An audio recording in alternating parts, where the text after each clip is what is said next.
That's right, it's time for more In the Hot Box with Doc Rio. I'm here right now on the mic with you. Today, we're doing something a little bit different today. Yeah, I got ES on the beats, E-Money on the beats still behind me. I hope you guys can still hear it. Let's see if we can still hear that real quick. Yeah, y'all can still hear that. That's where it's supposed to be. All right. So I just want to let y'all know, we are here today on this fabulous Sunday. What are we talking about today? Well, we're talking about embracing our irregularity. That's right, embracing our irregularity. So stay tuned. We're going to talk about that real soon. Let me get this microphone out of my face and get back to business here.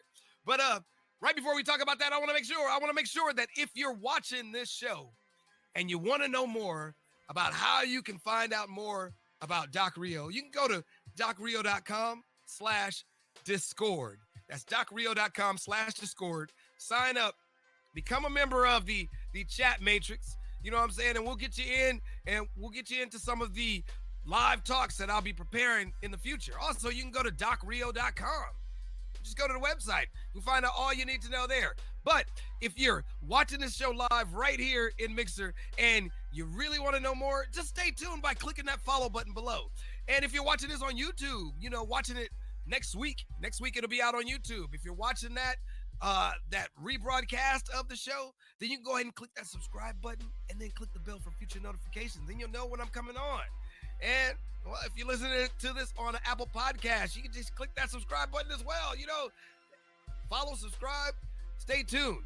I'll be back soon with Embrace Our Irregularity. Stay tuned. This is Doc. Look at us up on Doc Rio TV. You know what time it is, folks. That's right. It's time for more In the Hot Box with Doc Rio. I'm Doc. I'm right here with you, talking about how we can embrace our irregularity. That's the lesson for today. That's the thought, the idea, the process that's come down to me, and it's helped me to look at things from a different perspective here, and actually not just for myself, for a couple other people as well. So I say we a lot in this, and so I want to know for you, is everything the same for you? Is everything the same in how it works out for you? Or do things have a different way of working out? That's a question that I'd like you to ask yourself. I want to see that. I was looking back behind me.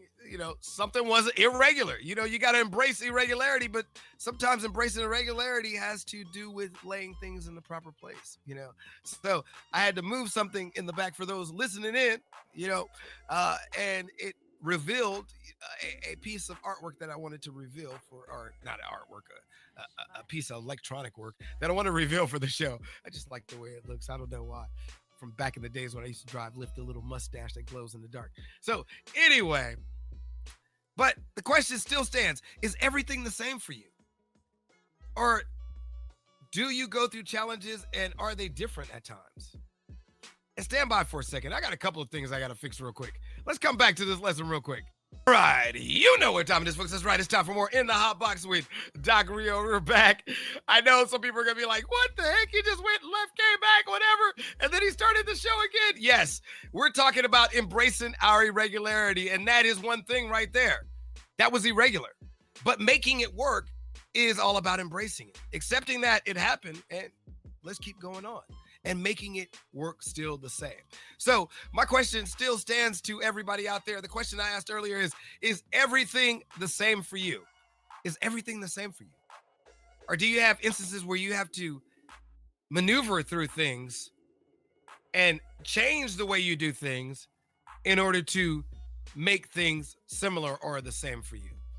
Like, for instance, for me, I wonder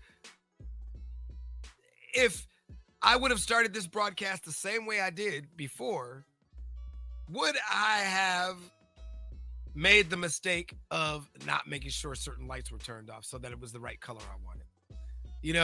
That was irregular. But should I have stopped it? Should I have not? That's the question I ask myself. Let me ask you a question. Do you have issues consistently meeting your goals? You see what I mean? For me, that was a goal, and I just actually ran into an issue that made it so I couldn't consistently meet my goal. Part of the reason why I was messing around is because I was playing some music earlier, some push button entertainment music earlier, and messing around on the microphone and preparing for this broadcast. But I was on earlier,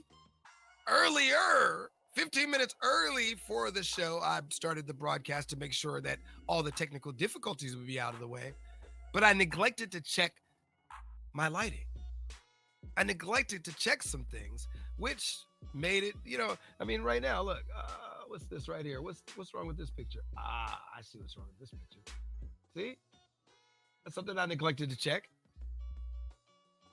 The straightness of the angle of the camera, irregularity. I have to embrace that every once in a while, something is not going to be exactly as I want it to be.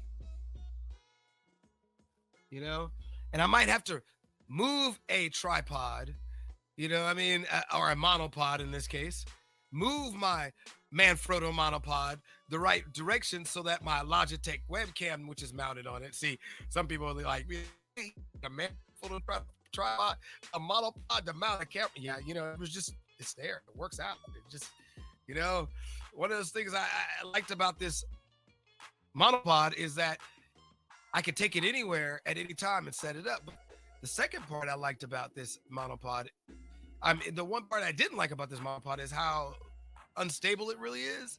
So putting my cameras on it, I kind of always felt like I always had to have two hands on it. We always used to say, always keep one hand on the camera. This is like something I learned in the 80s. Whenever you're around the camera, always keep one hand on the camera. You know what I mean? And whenever it's on a tripod or whatever, you always have to have one hand on it. Now I've broken that rule a lot of times now with my certain Manfrotto tripods. You don't even have to even worry about that. Somebody run into it, the Manfrotto tripod's still there. They really got to do something crazy. But the rule is you really want to have one hand on it. Well, I always felt like with the monopod, I had to have two on it. And I didn't really trust that new monopod that just leans wherever it wanted to go. They should have made something in between. Had the legs of this, had the legs of that monopod where it stands stationary, but have the legs, the stiffness, straightness of this. And I think they did. I just haven't found it yet. Anyway, but that's embracing irregularity. I know that I can use this monopod still. I've used it for years. I love it. I've embraced it, and I put it to work still for something that I use all the time, something that I at least use weekly. Actually, it's on this stand almost every day, so I don't really take it off the stand anymore. It's the webcam stand is now the monopod. So what am I going to do when our second webcam goes up? We'll have to think about that when it comes. But, this is another question. Have you avoided reaching for your dreams? Have you ever avoided reaching for your dreams? Excuse me. I know I have. I've avoided reaching for my dreams sometimes. It takes a lot of focus and a lot of understanding about what's going on in our lives to balance that out and continue to focus on our dreams. So that's my question to you.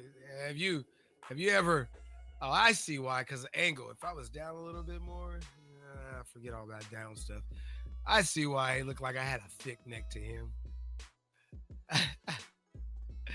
Irregularity, am I embracing the irregularities of this ascot? That goes back to, and these things come up all the time. Things happen, things change, things mold and perform. When you're wearing a shirt, by the end of the day, that shirt might not look as good on you because it's sticking to you, because you've been working hard. Or it may not fit in the pants the same way. It might start untucking itself.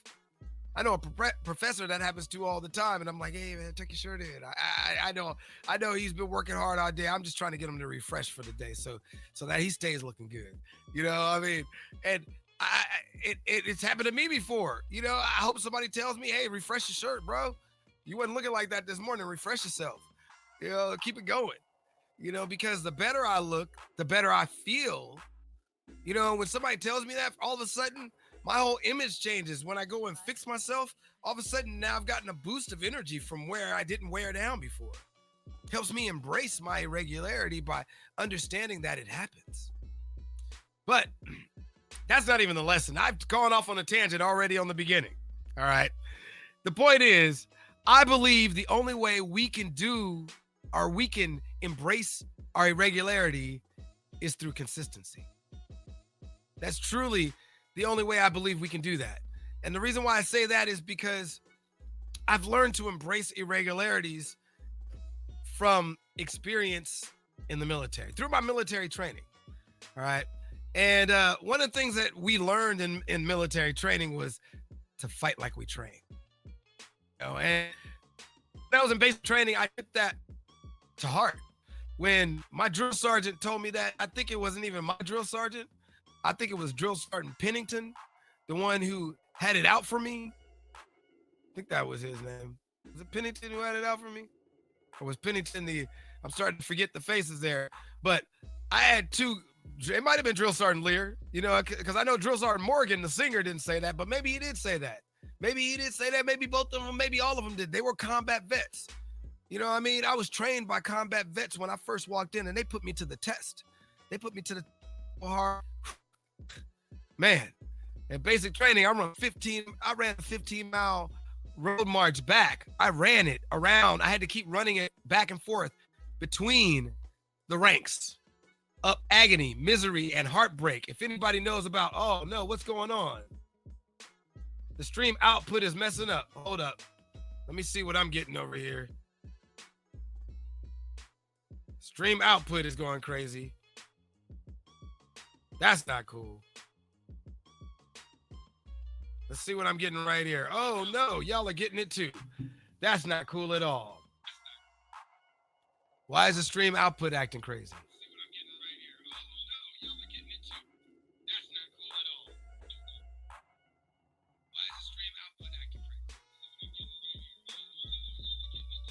That is so weird. There it goes. All right, it's back. Woo. See, weird things happen. Irregularity. Got to embrace it. And part of embracing irregularity is understanding that these things happen. You know what I'm saying? And I was talking about that. Part of embracing irregularity is knowing that these things happen and understanding that these things happen and knowing that you have to deal with them and change with them and mold with them and pay attention to them. And that was the thing. In military training, we got used to that. And sometimes, hey, thank you. I appreciate that. I appreciate that. Brassy Relic. I appreciate that. Yeah. Brassy Relic said that they like, oh, yeah, it's on the screen now, so I don't have to worry about it anymore. I don't have to worry about re-announcing it. But for those on the radio, I still will re-announce it. Brassy Relic said that they like my shirt. It's my radio shirt, so I appreciate that. I love the ascot, though. I got this thing about him ever since I was in the military. Speaking of, when I was there, I learned from these cavalry combat ready. Actually, they had already been in combat. They had already done some time in combat, and they were training me how to be in combat.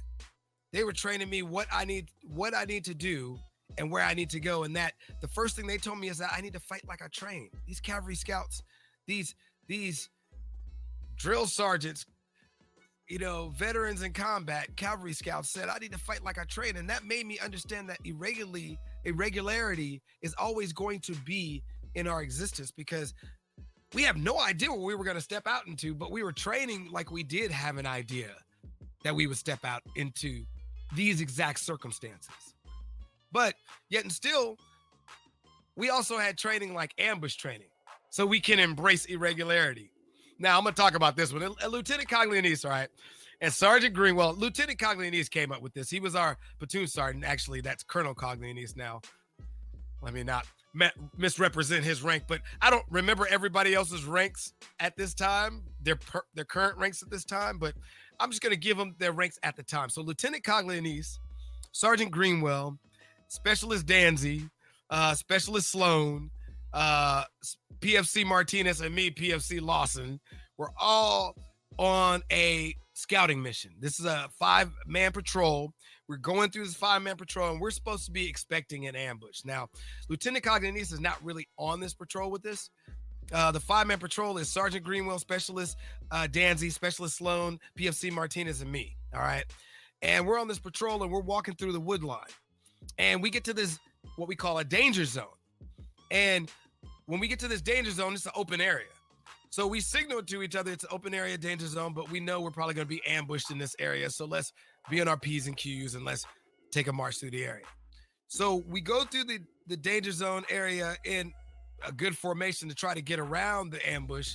And our point man was PFC Martinez. Now, PFC Martinez was Native American. I think he, I don't exactly know his heritage, but I know that he told me he was Native American, right? And one of the things he said is that, he loved being in the woodline. Something about him being in the woodline, he connected with it and he could always find stuff. Well, he was up about, maybe 10, 20 meters in front of us, down this bend, and right as he got around the bend, we heard pop. And thanks, I appreciate that, Brassy Relic.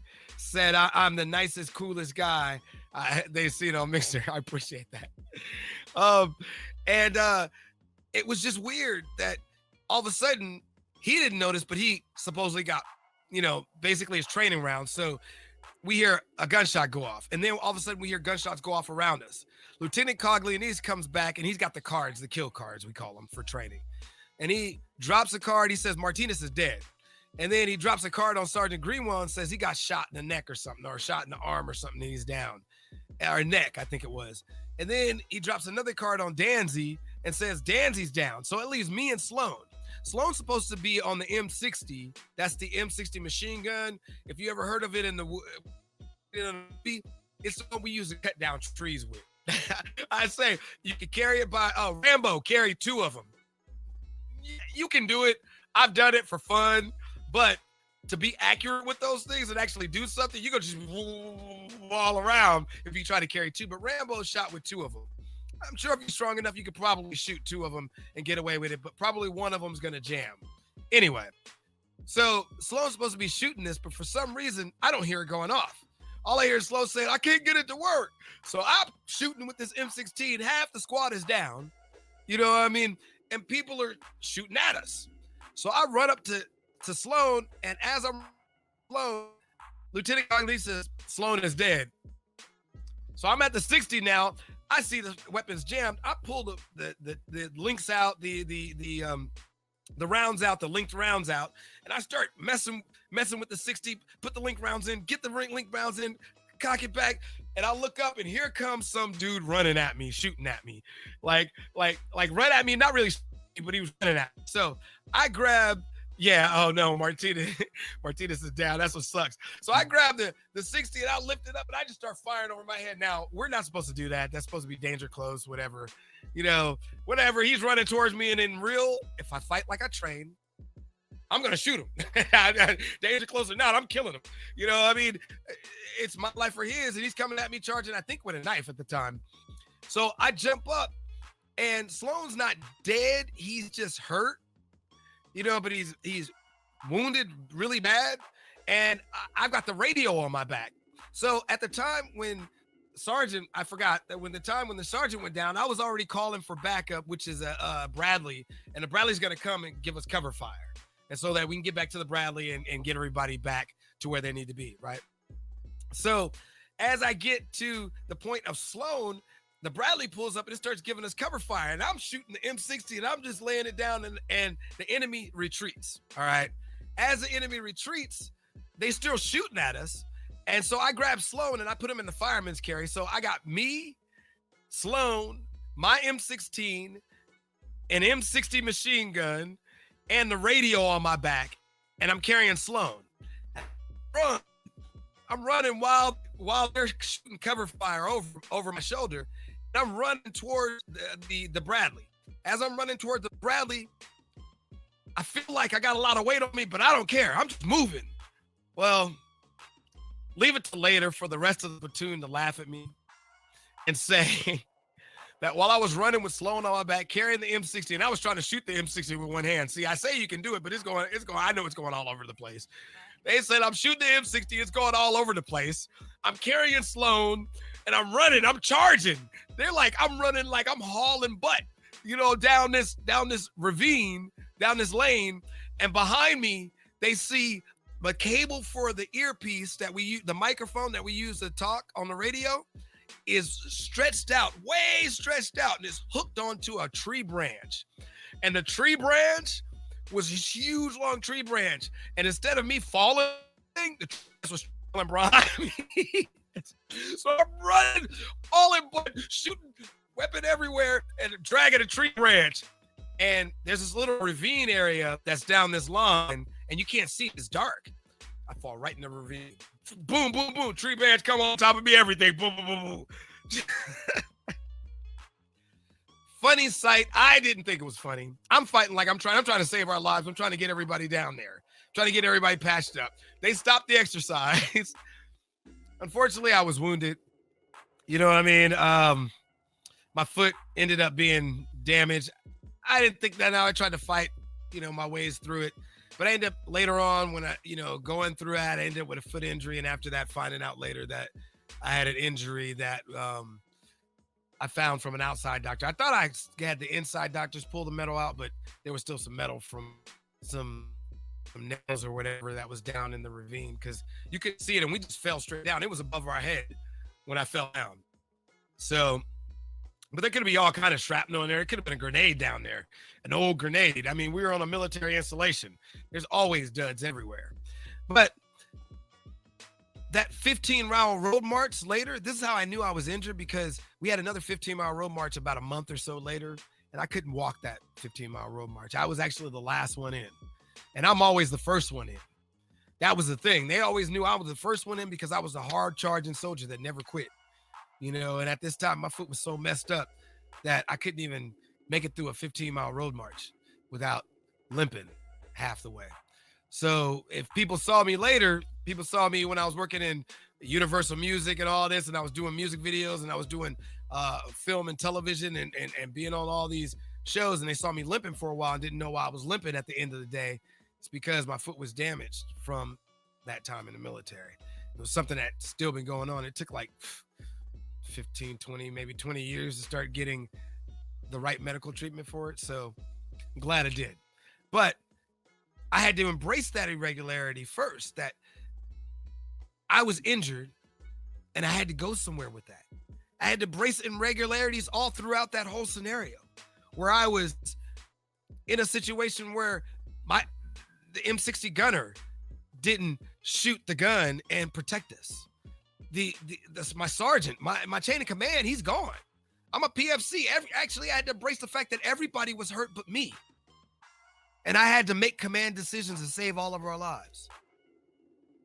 That's irregularity. And that's what the military trained us, that each and every day that we go through something, that we do something, that there's always going to be some kind of irregularity, that there's always going to be something in our way, some kind of obstacle that pains us. And embracing irregularity means that we always have to be prepared. Now, I know I've made mistakes in that as well, at least today, these days. Back in the day, I may not have made as many mistakes in being prepared. I was always prepared. But, when the fit hits the shan, our preparation needs to meet our perspiration. You know what I mean? So we have to be prepared enough so that when we're at our last breath, we can make it through. Like people who have spent time being an astronaut, they've trained and trained and trained and trained so that if they're stuck up there at some point and they lose air, that they may be able to hold on to how they breathe and hold their breathing cycle long enough to get air again, to save their own lives, to save each other's lives. It's preparing for that. It's where you're at the edge of reason, but your preparation has kept you in balance and kept you in tune with what you need to do. That's powerful. And it's not easy to do unless we prepare. And it takes persistence and perseverance. A lot of us tend to give up. Give up before that happens. And that's because it takes that persistence and perseverance to keep moving on. And if we're going to have that persistence and perseverance, we're going to get to the point where the preparation meets opportunity. That's what we're looking for. We're looking for that, but we got to hold on long enough. You know, we got to keep climbing up the mountain until we reach the top. Otherwise, we're not going to get that ability to feel that winning that challenge and making that goal. You know, climbing up the mountain, getting halfway up and saying, "Oh, I can't make it anymore," is not really making your goal. It's making half your goal. And so, here's another thought. I was taking my mother. I was talking to my mother. I wrote talking to my mother, talking to my mother's wife about this scenario. And I call my mother's wife Ma Lauren. You know, and the reason why is because it took a village of mothers to raise me. As I say in my docism, it took a village of mothers to keep me in line. You know what I mean? It took a village of mothers to say, "Oh yeah, you can't be doing this, doc. You got to go there and do this." Nope. And we're talking about mothers from different cultures got together and put their foot in my butt. You know what I mean? So I give them props for that. Is that light even in the right spot? Yeah, it is. Okay. All right. See, embracing irregularity. I don't think that light's in the right spot. It's not crossing me right. But I was talking to Ma Lauren about right now she's in school for culinary arts. And you got to realize she's a chef already. She's been a chef for years. And she doesn't consider herself a chef, even though she's cooked in done cooking for a lot of different things. But because she worked at what we call Bell Shelter, Salvation Army shelter. I used to work there as well. I worked there with her in the kitchen, cooking for 500 people a day. Now, I worked there temporarily because they needed help in the kitchen, and it wasn't my goal. I was doing other stuff. As a matter of fact, I was getting my doctorate of divinity at the time. Speak of it. But at that time, I worked at Bell Shelter, and I was cooking for 500 people, and she was the, head cook. One of the things I noticed there is that she knew how to make food good for people. And now, understand at the Bell Shelter, when you cook, there are certain regulations you have to abide by. And the reason why you have to abide by these regulations is because you have diabetics, you have people who have different allergies, you have different people who might have something that could spread to somebody else, like TB. You have all kind of things going on in a homeless shelter when it comes to cooking. And so for her to be able to cook and balance out things and have workers that come in from the shelter as well and get them to follow her recipes and follow things that, I'm going to be honest, they may have a written down recipe, but that written down recipe would be bland. And she knew how to make things taste good. She always know how to make things taste good. So I was talking about her this weekend. She's like, yeah, this school's hard that she's going through. This school's hard. And to me, the most important part is making food taste good. She goes, well, this school is like learning how to cook Wolfgang Puck style.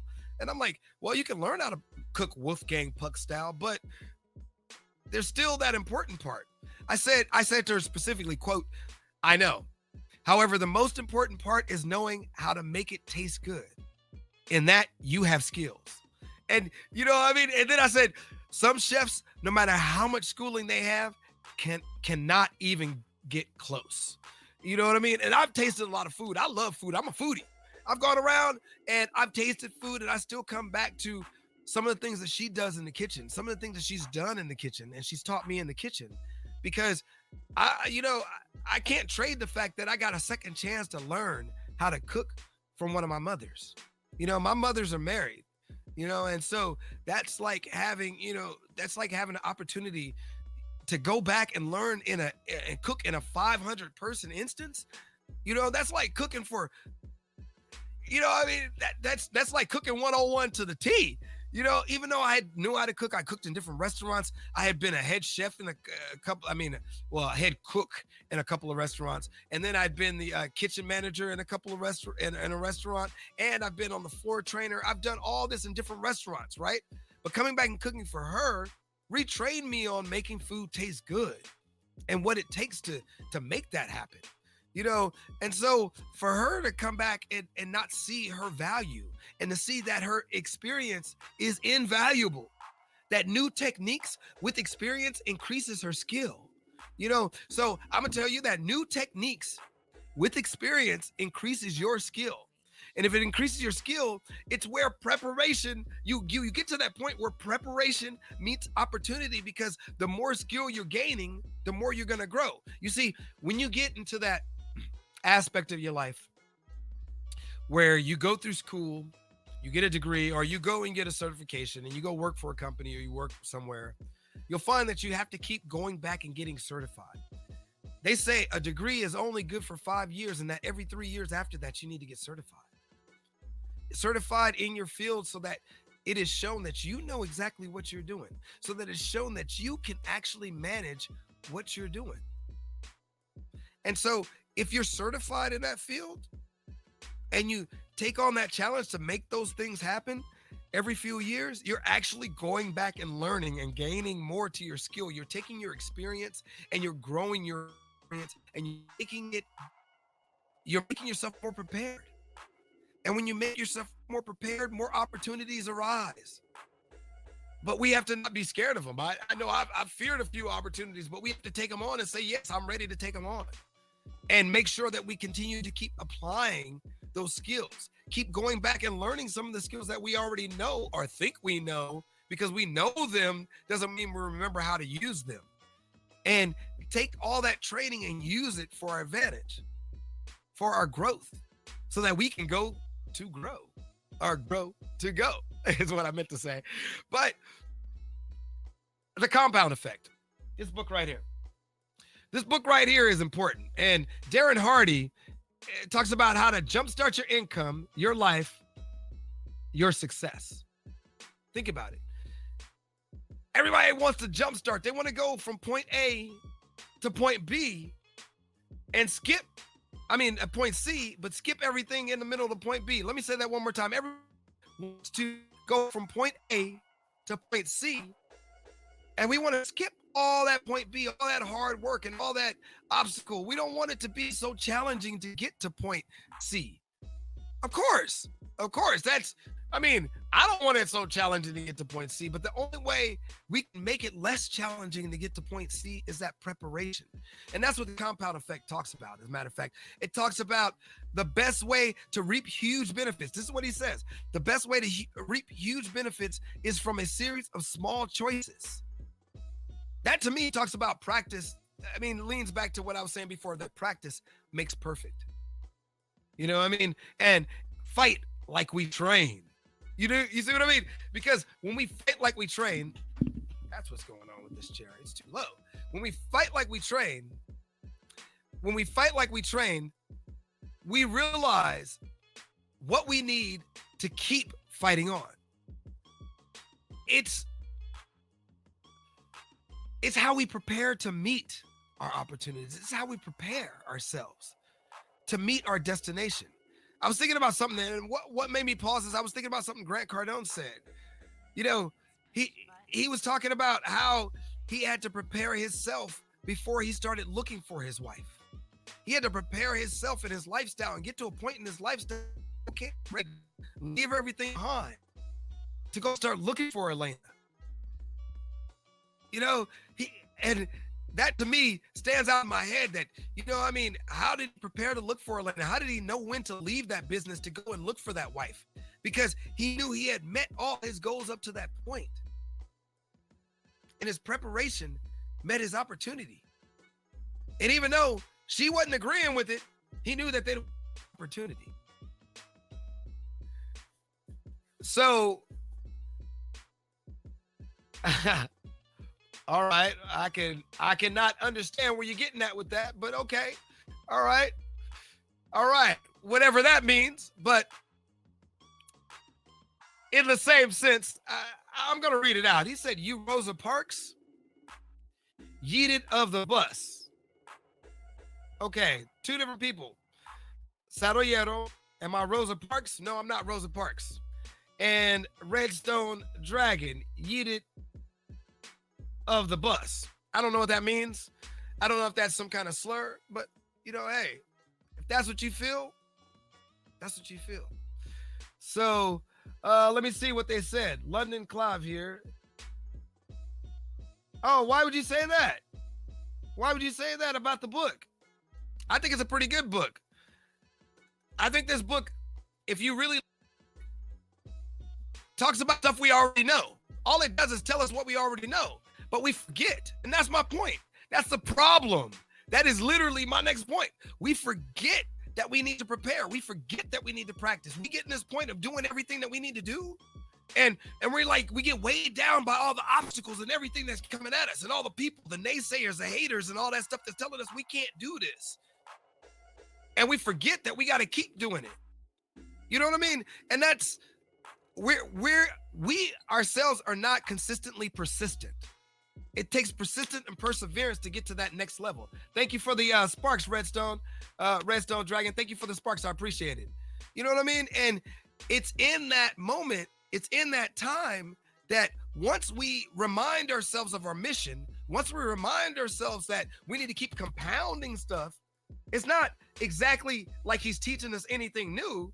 He's just reminding us that we need to compound stuff on. We need to keep practicing to make it to that next destination. You know what I mean? And that's what I point out in most of these books. 90% of these books are telling us stuff we already know.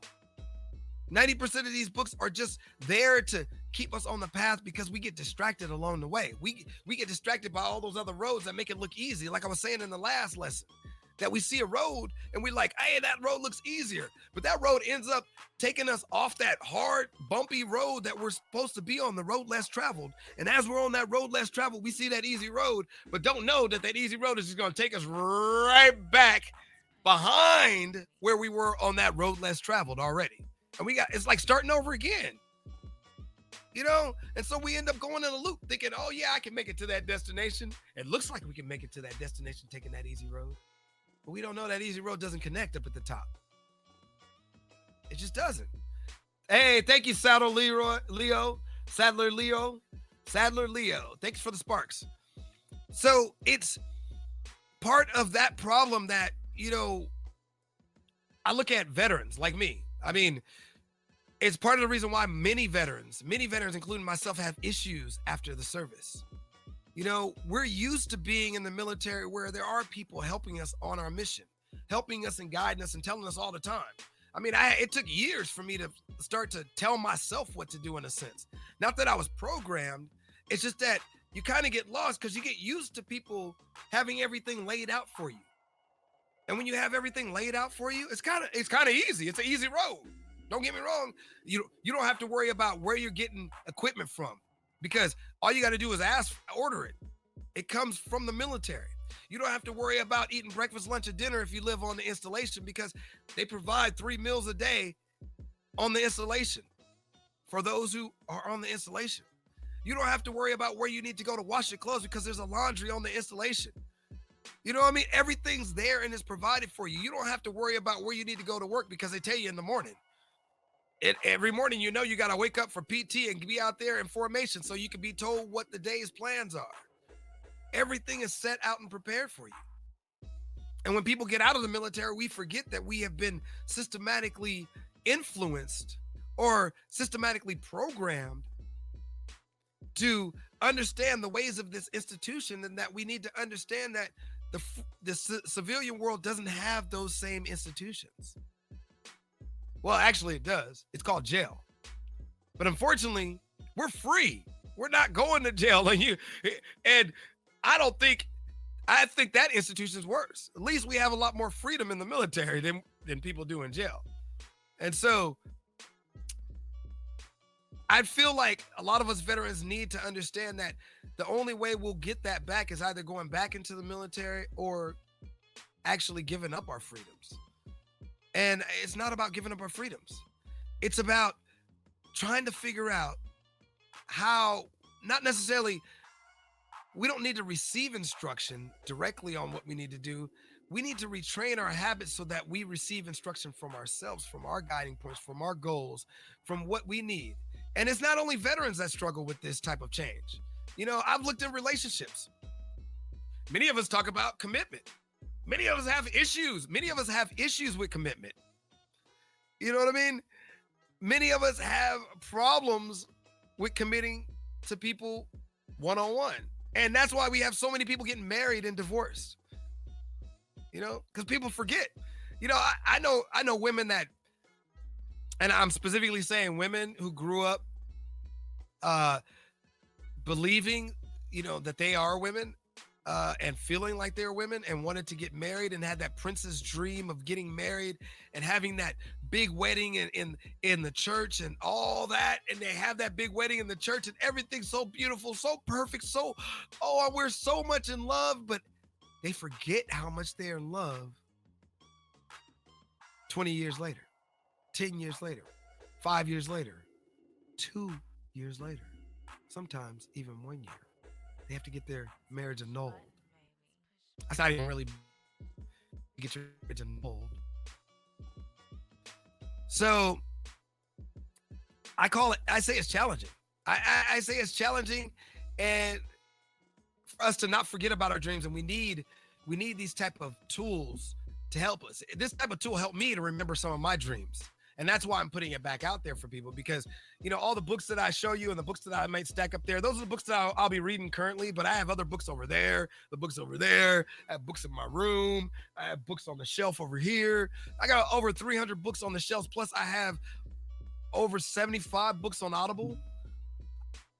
So I'm always checking out these books to help myself get better, because even though I made it to the top of the chain, I fell back down, and life is all about these mountains and molehills. It's not a straight line. It's not a straight line to the top either. Even the rich who go all the way to the top, they come down all of a sudden. Trump, our president, well, he did go bankrupt that one time and have to get back up. I use the example. I'm not going to get political about it because I know that's a touchy subject with a lot of people. But I mean, he, as a businessman, went bankrupt and then had to make all his money back. He had to compound what he learned. He had to take it and keep putting it back into whatever it did to make his money back. He still ain't rich as Bezos, though. Only man that can get divorced and still be the richest man in the world. I give him props for that. But when you're on this goal and when you're on that path, everything seems great. People get married, they get on the path, and we're having a great honeymoon, we're having a great lifestyle. Everybody's on the path, everything seems great. You're making that money, everything, you're climbing to the top. Hey, you're working for Universal, you're working for all these people, you're making good money, you're meeting new people, you're working with Lil Wayne, you're working with Nelly, you're working with Swiss Beats, you're working with all these names out there, and you're doing your thing. Snoop Dogg, you're working with all these people, right? And you're doing your thing. But at the same time, all these forces come against you for different reasons.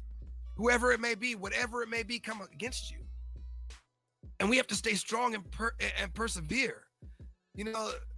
Then, like I said before, there are all these forces come against you and they fight against you and they take you down. And it might be finances, haters, naysayers, obstacles, self-doubt, and other challenges. I mean, just any other challenges. They push us away from our dreams. They push us away from our dreams. They push us away from our path. They push us away from our goals. And when we're pushed away from our goals, we start to get like the devil's playground, idle hands. We start to do stupid stuff. Just be honest. We start to do stupid stuff when we forget our dream. Our dreams stem from our childhood. And any of you who are teenagers right now who got dreams, that's where your real core dreams, whatever dream you have right now about what you want to be 20 years from now is probably the dream that you will have 20 years from now. Like, I should have went for that dream. So if you're not going for that dream that you wanted when you were a kid, if you're not trying to accomplish that dream, I mean, your dreams may change along the way, but the core dream of how you do certain things and how you want to see yourself as an adult, that core vision is always going to be there in your heart. And if you don't go for the dreams you have along the way, you will regret them as you get older. Trust me, I got a few. I done met 90% of my dreams. I thought I met all my dreams. There's a couple I still haven't met, so I'm still pushing to get to those. You know what I mean? But I've completed most of my dreams in life, and I'm really happy about life. That's probably why I look young to most people. That's probably why I look real young to most people, because I've lived a lot of my dreams. But there's still some of my dreams I haven't lived up to. There's still some of my dreams that I want. I have to agree. I do want that commitment, that marriage, that real marriage. But, I'm like Gene Simmons. I might have to wait for 30 years before I get married. Might be dead before that. You know what I mean? So it's that whole idea. I used to say that all the time. I'm never getting married. And if I get married, we're going to have to be together for a long time. But I'm not married right now. See what I mean? I want that dream. I'm married to this industry right now. That's what I'm married to, this industry. I'm married to creating media, coaching media, and really production consulting. You know, I like consulting for productions. I love producing. Yeah, there's the things that I like, but that's what I'm here for. That's part of my dream, but I still haven't got up to the top of my dream. What's the top of my dream? The top of my dream has to do with that island. I've been talking about this since I was a little kid. I dreamed. I was like, I want to buy an island and I want to fly a helicopter. Those are two things I want to learn how to professionally fly a helicopter, and I want to buy an island. Those are on my last bucket list. That's it. I mean, there's some dreams and trips, places I want to go to, but that's all part of it. I go buy an island, I'm going to go to those other places. But there's a bigger part to that dream. Why do I want to buy an island? Because I want to build the art institute on that island. I want an art institute people can come and learn all forms of visual and performing arts. And just, it's a place to come and be a part of it, enjoy themselves, still have nature involved. They intertwine with nature, and they do performing and visual arts in a place that we created, an island. And it's just a dream that I've always had. It's just something that I haven't put out there to the world like that, but I put out to a lot of my friends. A lot of my friends know I've been saying I want to buy an island for years. That's on my map list. That's on my wish board. I mean, it's not on this board, but it's on my dream board. And I forgot about that being on my dream board. But I remembered it when I saw the compound effects, because right after the compound effect, I started looking at a couple other books that I remember some things from. And we'll get to that in just a second. But let's keep going on what Darren Hardy was talking about. He said, I'm going to just say this before that. I'm going to say, we cannot allow us to be pushed away from our dreams. If we do not work toward our dream, then we lose a bit of ourselves and we lose a bit of our overall happiness. It's just the point of it. If we allow that to happen, we lose a bit of ourselves in losing that dream, and our overall happiness declines. That's why I think some of these people have these problems when they get married, because they'll get married and they'll give up one of their dreams. Instead of giving up your dream, figure out how to make that marriage work with your dream. Like Grant Cardone said, she had to love him for being who he was, and he had to love her for being who she is and doing what she loves to do, and him doing what he loves to do. And in that, they motivate each other, they grow together, they stay strong together. Okay? So what I've heard from older people who have stayed together for years, they helped each other stay strong. I don't see that in a lot of marriages today. I see a lot of me instead of we. Or I see a lot of me for the kids. What happened to we as a family? What happened to we as a unit? I mean, I see it on TV all the time right now. They pushing the family unit. They pushing family unit so hard. They trying to make everybody believe we should be in a family unit all the time, no matter how our family unit is. I mean, we've got a mixed up family unit, so dysfunctional family units that we see on TV, but they're pushing the idea of family units. Why? Because we are not anything as a me. We are just me as a me. We are only something as an us. We have to work together to be a community. That's what I was going to say. We're only something as a community, but I got into us for some reason. I don't know how that ended up there. But to keep going, most of us just keep fighting it. Most of us keep fighting the fact that we're losing ourselves, we're losing our dream. I actually keep fighting for my dream. Most of us keep fighting it, but what happened is that the battle tends to make plenty of us weary. And when plenty of us weary, many of us start to give up. Many of us start to just settle for what we have, and settle for where we're at, and settle for what we're doing, and settle for regularity. But the point is, we got to embrace irregularity. Don't settle for regularity. We got to embrace irregularity to meet that dream. It's just as simple as that. I may not be a psychologist or I may not be a psychiatrist, but I truly believe that the key is in our dreams. Our dreams are truly the key to our soul, our life, our well-being, our ability to move forward in our existence, our ability to grow, our ability to take anything, to build, to create. We have to have dreams in order to live. You know, I hear a lot of people, and a lot of people about music. Music. Everybody's like, oh, music it just reaches my soul. That's because when the music hits us, it allows us to dream. Think about it. We either dream about stuff, we reminisce about something that's happened good in the past, or bad in the past, or whatever in the past, or we dream about ideas of our future or dreams that we wanted to be, or somebody else's future that we wish we had. You see what I mean? Music is a part of those dreams. It makes us feel the dream. It makes us feel that we are alive enough to be able to dream. We are alive enough to dream. Let's not forget it in this rat race. Let's embrace the fact that regularity gets us nowhere. It's irregularity. It's irregularity that allows us to grow. We need to be prepared. So the question is, how do we do that? How are we prepared? I think I said it before. How are we prepared? We fight like we win. We practice. We practice until we're perfect. I know I said in the last episode, there is no perfection, but we practice until we're at least to a point where other people think we're perfect. Other people think we make no mistake.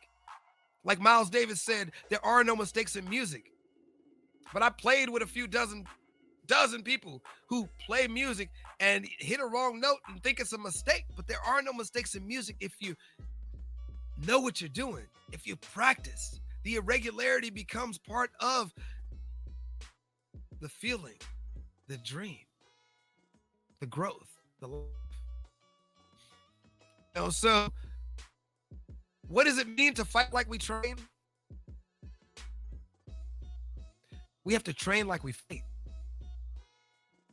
I know that sounds stupid, but as we say in gaming, practice makes perfect, or get good. Get good out there. You got to get good. We all got to get good. You know what I mean? I see some of these champions out here playing games into the champion level. They didn't make it without getting good. Now, I'm not even going to point at Ninja. He wrote a book on it. He wrote a book on it. I mean, I haven't read it yet. I'm going to read it to see if it's any good. But yeah, I haven't even picked it up yet. I thought I was going to pick it up. I haven't even picked it up yet. So, but I mean, it's this whole idea. Darren Hardy says most of us give up when we haven't experienced the compound effect. He says it takes about 300 instances of positive reinforcement to turn a habit into an unconscious practice. It takes 300 instances of us saying, actually works. Now, what's the problem with that? Okay, what's the problem with that? We get on here and we okay, let's say we're a streamer, right? And we only get one person. And for the next year, we only get one person. I'm not saying that's going to happen. If only we get one person for a year, then you might want to change up your game, might want to look at different options if you're a gamer. But I mean, let's say you're streaming on Mixer and you're on here and you haven't really been getting any followers, and you're looking at the followers and you try to concentrate on the followers and you really focus on the followers. I've heard other streamers say it all the time. Stop focusing on them. You know what I mean? Provide your content. I provide my content for a different audience. I'm surprised when I see gamers in this audience.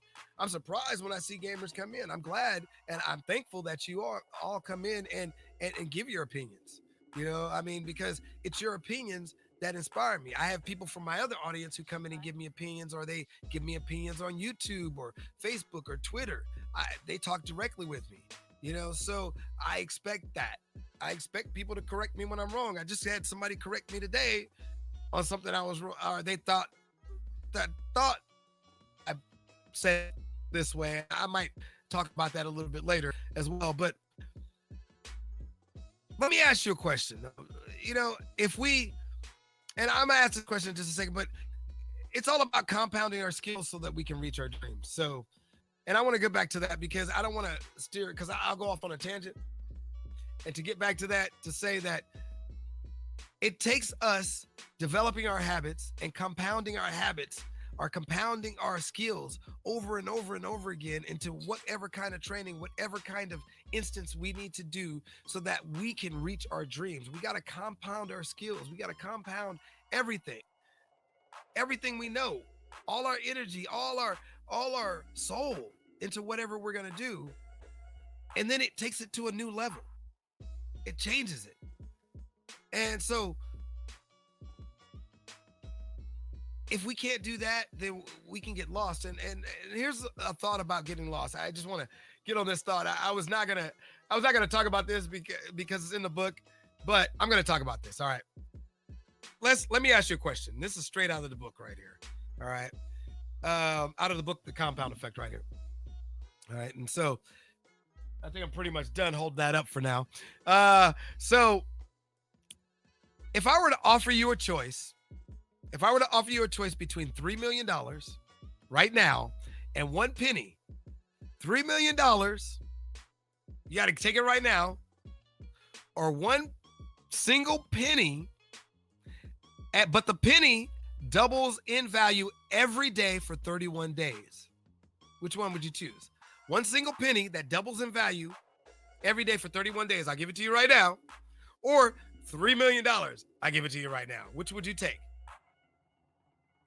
See, most people say $3 million. And that's his point. Most people would say $3 million because, hey, that's easy money. I get $3 million. I'll take the $3 million right now. But what most people don't understand or realize is that when a penny doubles in value every day for 31 days, it becomes $10,606,346. That's like $3 million. I'll take that penny any day. So while most people would jump towards, and it was funny when I first read this years ago, I said the same thing. I always said the penny for some reason, because I was like, compound penny. That just sounds beautiful, you know. But anyway, I've heard that before, and for some reason, the penny just seemed right to me. I didn't think that the money would be the right thing. Shaken Metal, how you doing? How you doing? Thanks for stopping in. How you doing? And so I ask again, what would you take, the $3 million or the single penny that compounds in value every day for 31 days? It's a good choice. Now, if we can see the benefit of compounding, then we'll get there and make it happen. All right? Do you see the benefit of compounding? If so, get there and make it happen. It's good to hear. That's good to hear that you're doing good. Thank you, Shaken Metal. Thank you. Thank you for coming in and sharing your energy. You know, before we go, I'm almost out of here, and I'm glad people are coming in. I'm glad for everybody. Brassy Relic, Sadler Leo, Redstone Dragon, Shaken Metal. Thanks for stopping in and talking and sharing your views, your point of views, or just your energy. And thanks for the sparks there, Shaken Metal. I appreciate all that everybody does in this community. I love this community. This one thing about this community, it always reminds me that there are good people out there, because I don't think I watched Twitch. I never really got into Twitch. I watched Twitch, but I didn't really like the energy of the community. There are a lot of people, there are a lot of streamers on here that I hang out with, or well, a few streamers on here I hang out with here and there when I'm around, and they are great people. They treat me well, and they share the love of this community. So I hope you all get a chance. As a matter of fact, when I get off this broadcast, make sure you stay on the broadcast, because I'm gonna kick it over to somebody who's on, probably Jules D for W. I always usually kick it over to him because he's usually on when I get off, and watch him play some Apex. He's probably playing Apex, or he's probably playing something real quick, because you know he like to get on the rank every once in a while. But this is the sub weekend, so you know where he gets to play with subs. So get a chance to watch. Step on over there to Jules. But before we go, if you're going to fight like you train, if you're going to embrace irregularity. I need a corporal. You're it until you're dead. Or till I find somebody better. Thanks for the follow, Shaken Metal. Thanks for the follow. You know, before we embrace irregularity, before you forget before we go, remember to embrace irregularity. In order to do it, though, we got to be careful who we share our dreams with. You know, some of those haters and naysayers like to come in and block our dreams. And misery wants company. You got to remember that. Misery is always going to want company. So we got to keep a PMA. And if you watch my previous episode, you can go to docrio.com and see my previous episode on keep a PMA, positive mental attitude. It takes keeping a PMA.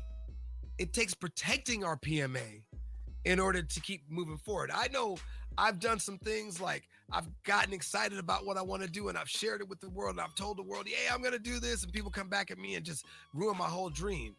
Now it's not so bad because I see back that I've lived most of my dreams anyway.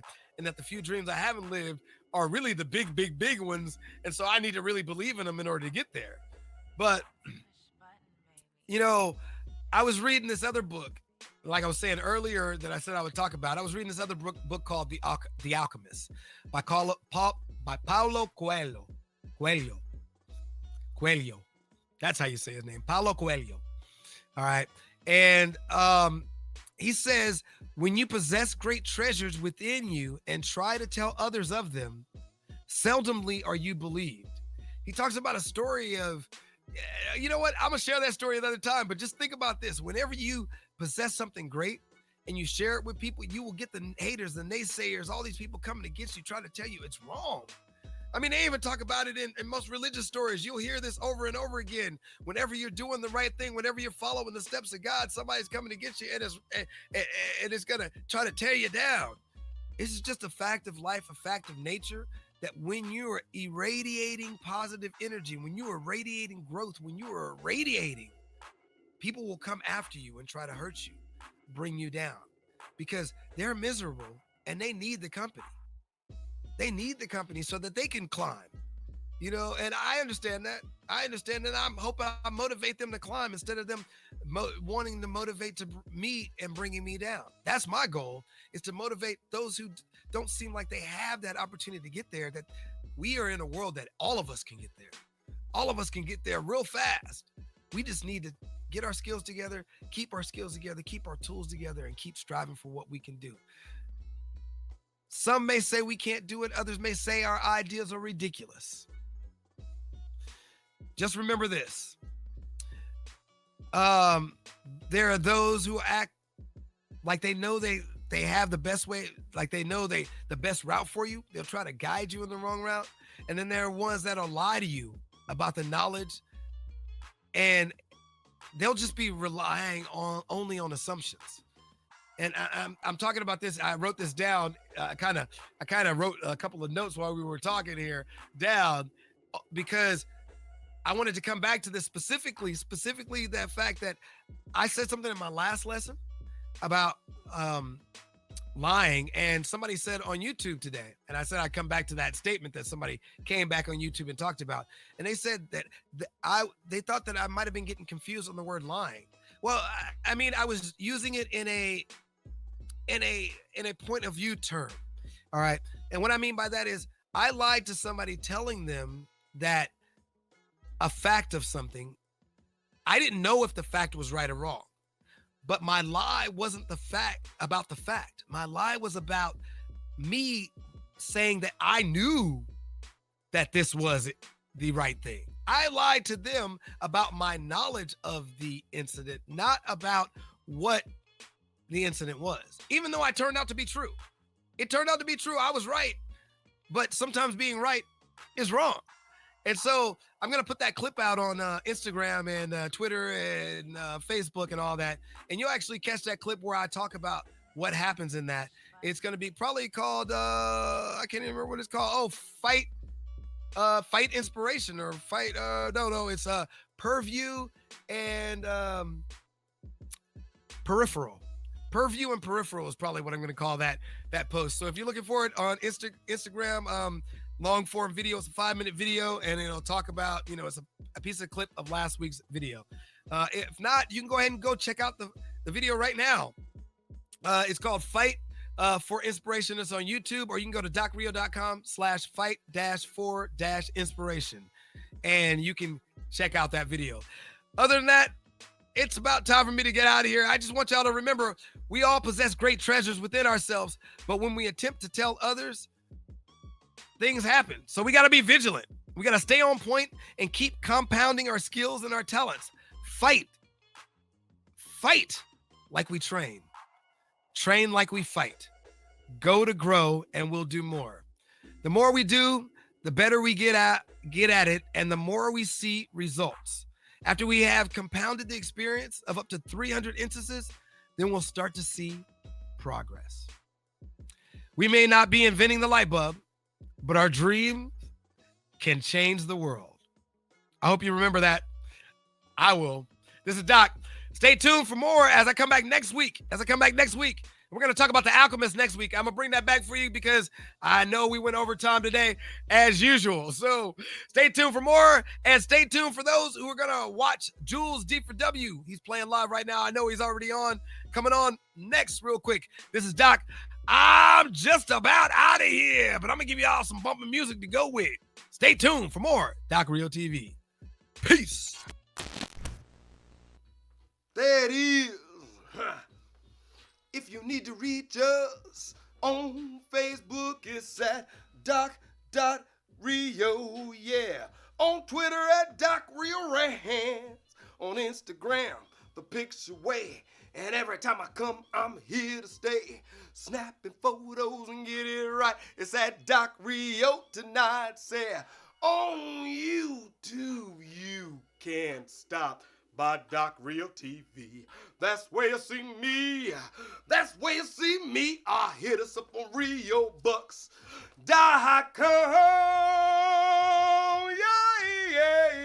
Yeah. Back to your regularly scheduled program now. Peace. I'm out.